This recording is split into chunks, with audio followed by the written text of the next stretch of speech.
मरकुस रचित सुसमाचार 3 अध्याय। और वह आराधनालय में फिर गया, और वहां एक मनुष्य था जिसका हाथ सूख गया था, और वे उस पर दोष लगाने के लिए उसकी घात में लगे हुए थे कि देखें वह सब्त दिन में उसे चंगा करता है कि नहीं।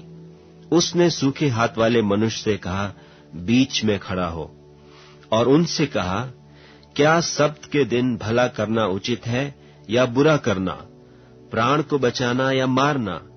पर वे चुप रहे। और उसने उनके मन की कठोरता से उदास होकर उनको क्रोध से चारों ओर देखा, और उस मनुष्य से कहा, अपना हाथ बढ़ा। उसने बढ़ाया, और उसका हाथ अच्छा हो गया।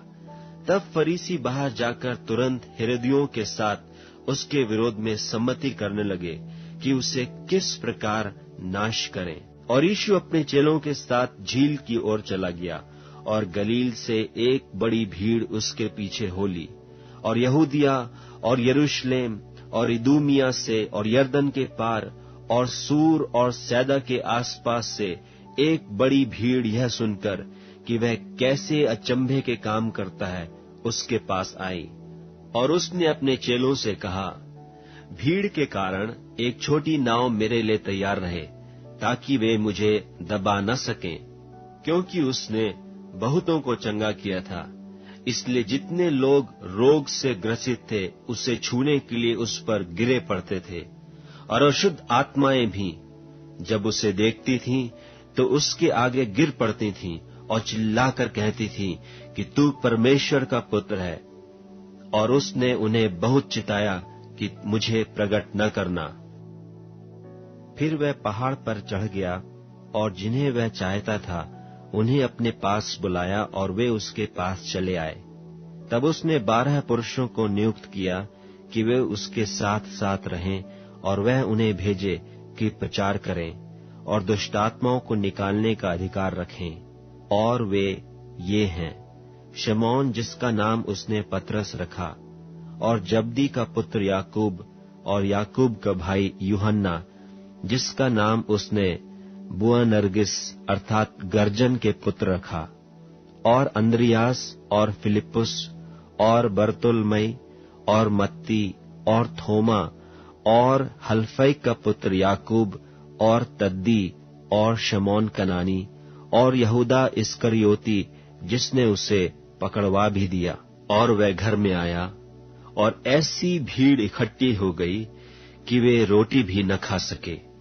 जब उसके कुटुंबियों ने यह सुना तो उसे पकड़ने के लिए निकले, क्योंकि कहते थे कि उसका चित्त ठिकाने नहीं है। और शास्त्री जो यरूशलेम से आए थे यह कहते थे कि उसमें शैतान है, और यह भी कि वह दुष्टात्माओं के सरदार की सहायता से दुष्टात्माओं को निकालता है।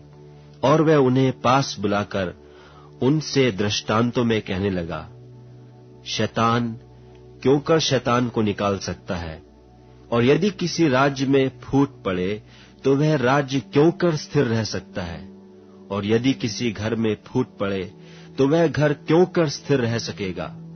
और यदि शैतान अपना ही विरोधी होकर अपने में फूट डाले तो वह क्यों कर बना रह सकता है, उसका तो अंत ही हो जाता है।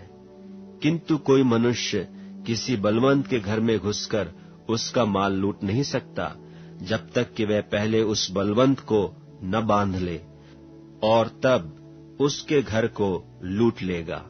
मैं तुमसे सच कहता हूं कि मनुष्यों की संतान के सब पाप और निंदा जो वे करते हैं क्षमा की जाएगी, परंतु जो कोई पवित्र आत्मा के विरुद्ध निंदा करे वह कभी भी क्षमा न किया जाएगा, वरन वह अनंत पाप का अपराधी ठहरता है। क्योंकि वे यह कहते थे कि उसमें अशुद्ध आत्मा है।